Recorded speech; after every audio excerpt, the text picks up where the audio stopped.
Ang Tore ng Babel. 11 kabanata. Noon, isang wika lang ang ginagamit ng lahat ng tao sa buong mundo. Habang lumilipat ng tirahan ang mga tao patungo sa silangan, nakarating sila sa isang patag na lugar sa Shinar, at doon sila nanirahan. Ngayon, sinabi ng mga tao, "Magtayo tayo ng isang lungsod na may tore na aabot sa langit, para maging tanyag tayo at hindi mangalat sa buong mundo." Kaya gumawa sila ng mga tisa, at pinainitan nila ito ng mabuti para tumigas ng husto. Tisa ang ginamit nila sa halip na bato, at aspalto ang ginamit nila bilang semento. Ngayon, bumaba ang Panginoon para tingnan ang pagtatayo ng mga tao ng lungsod at tore. Sinabi ng Panginoon, "Ang mga taong ito ay nagkakaisa, at may isang wika lang. At ang ginagawa nilang ito ay simula pa lamang ng mga binabalak pa nilang gawin. Hindi magtatagal gagawin nila ang kahit anong gusto nilang gawin. Kaya bumaba tayo. Pag-iba-ibahin natin ang wika nila, para hindi sila magkaintindihan." Kaya pinangalat sila ng Panginoon sa buong mundo, dahil hindi na sila magkaintindihan, at nahinto ang pagtatayo nila ng lungsod. Ang lungsod na ito ay tinawag na Babel, dahil doon pinag-iba-iba ng Panginoon ang wika ng mga tao, at mula roon ay pinangalat niya sila sa buong mundo. Ang mga lahi ni Shem. Ito ang salaysay tungkol sa pamilya ni Shem. 2 taon pagkatapos ng baha, nasa 100 taong gulang na noon si Shem, nang isilang ang anak niyang lalaki na si Arphaxad. Matapos isilang si Arphaxad, nabuhay pa si Shem ng 500 taon, at nadagdagan pa ang mga anak niya.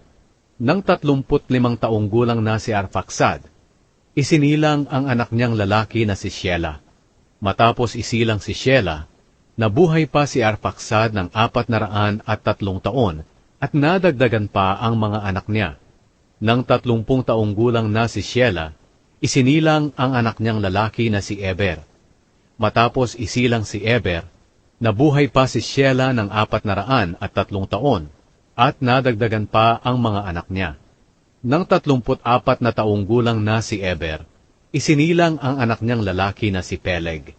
Matapos isilang si Peleg, nabuhay pa si Eber ng 430 taon, at nadagdagan pa ang mga anak niya.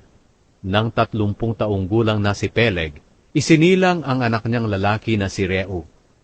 Matapos isilang si Reu, nabuhay pa si Peleg ng 209 taon, at nadagdagan pa ang mga anak niya. Nang 32 taong gulang na si Reu, isinilang ang anak niyang lalaki na si Serug. Matapos isilang si Serug, nabuhay pa si Reu ng 207 taon, at nadagdagan pa ang mga anak niya. Nang 30 taong gulang na si Serug, isinilang ang anak niyang lalaki na si Nahor. Matapos isilang si Nahor, nabuhay pa si Serug ng 200 taon, at nadagdagan pa ang mga anak niya. Nang 29 na taong gulang na si Nahor, isinilang ang anak niyang lalaki na si Tera.